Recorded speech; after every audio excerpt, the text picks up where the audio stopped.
তো এই যে জল নিয়ে নিয়েছি, জলের মধ্যে এখানে আমি একটা এই যে দাগার মাছ দিয়ে দিচ্ছি, এই পেটির মাছ 3টে, তো এই মোট 4টে মাছ থেকে আমি করব। তো চলো মাছগুলো এখন সিদ্ধ বসিয়ে দিই।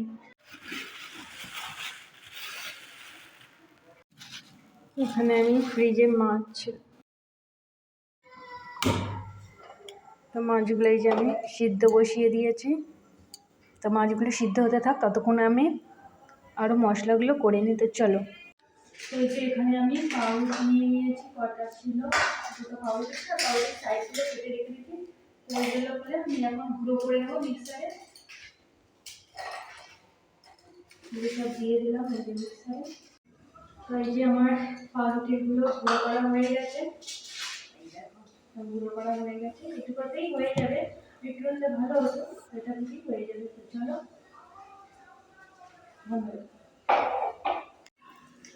তো বন্ধুরা দেখো এই যে আমি মশলাটা করে নেবো। এখানে পেঁয়াজ, আদা, রসুন আর 2-3টে কাঁচা লঙ্কা দিয়ে দেবো। যেহেতু আমার শিল নেই, সেই জন্য আমাকে মিক্সারেই মশলাটা বানাতে হবে। গ্যাসটা কম করে দিই।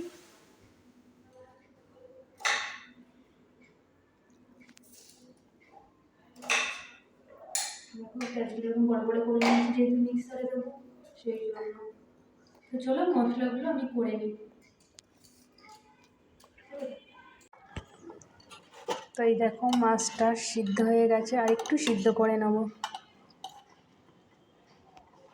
এই যে এখানে কাঁচা লঙ্কা, আদা, রসুন, পেঁয়াজ সব বেছে নিয়েছি। তো চলো এটাকে মিক্সারে দিয়ে বেটে নিই। তো চলো মাছটা সিদ্ধ হয়ে গেছে, মাছটাকে তুলে নেব। এইবার গ্যাসটা বন্ধ করে দিল।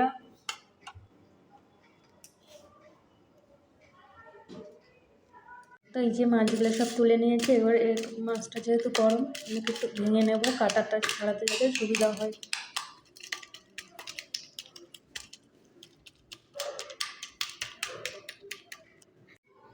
তো এই দেখো মাছের কাঁটাগুলো আমি বেছে নেব, এরকমভাবে সব কাঁটাগুলো বেছে নেব মাছের। তো এই দেখো মাছগুলোর কাঁটা আমি সব বেছে নিয়েছি, একটাও কাঁটা নেই মাছে আর।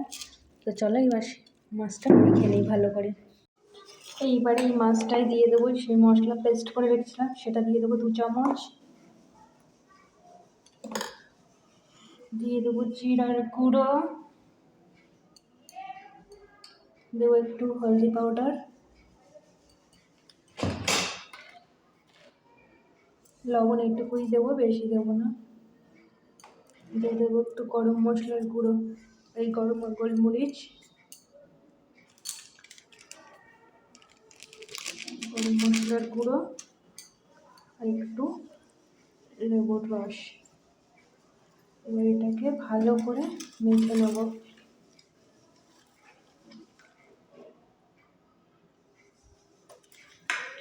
কাঁটাটা কিন্তু ভালো করে বেছে নেবে, নাহলে হাতে ফুটে যেতে পারে।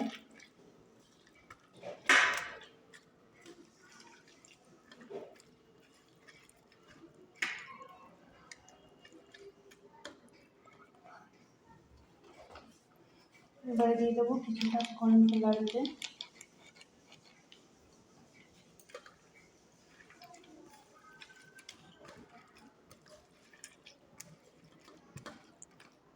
তো চলো এটা আমার মাখা হয়ে গেল, এবার ব্যাটারটা তৈরি করে নিই। তো এবার দেখো এগুলো আমি ফিশ ফ্রাই শেপে শেপ দিয়ে নেব।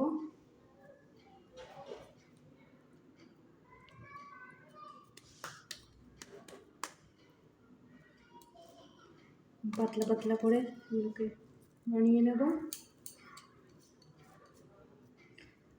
চাইলে লম্বাও করা যায়, গোল করা যায়, যার যেরকম ভালো লাগে সেরকম শেপ দিয়ে নেবে।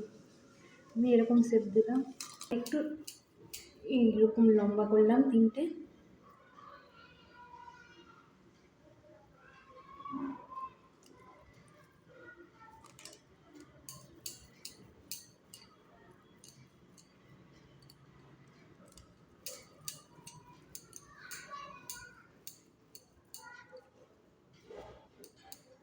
এই যে এইভাবে সব শেপ দিয়ে নিলাম। এবার বন্ধ করে দে। তো এইবারে ব্যাটারটা তৈরি করার জন্য যে ডিম নিয়ে নেব, 2টো ডিম নিয়ে নিলাম। এখানে আমি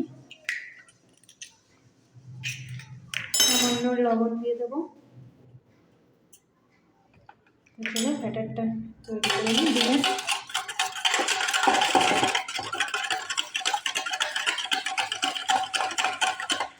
এইভাবে ব্যাটারটা করে নিলাম। চলো, কড়াই গরম হয়ে গেছে, কড়াইতে দিয়ে দেবো তেল। ব্যাস এইটুকুই তেল দিলাম, একটু ডুবো তেলে ভাজতে হবে তো সেই জন্য। চলো এবার এটাকে প্রথমে ডিমে চুবালাম, ডিমে চুবিয়ে এটাকে উপর থেকে দিয়ে দিলাম। এটাকে তেলে দিয়ে দিলাম। এইভাবে সব কটা দিয়ে দেব।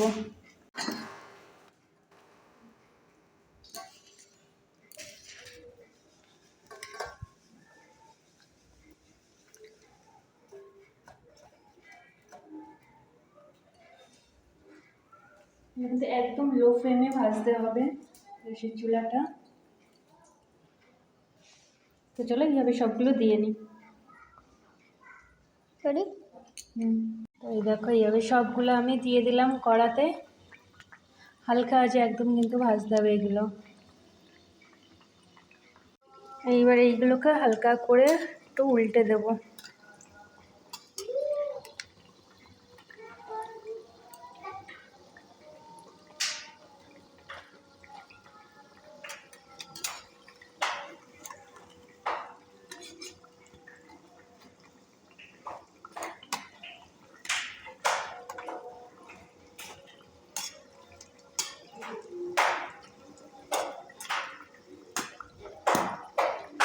তো এই দেখো এগুলো আমার লাল লাল করে পুরো ভাজা হয়ে গেছে।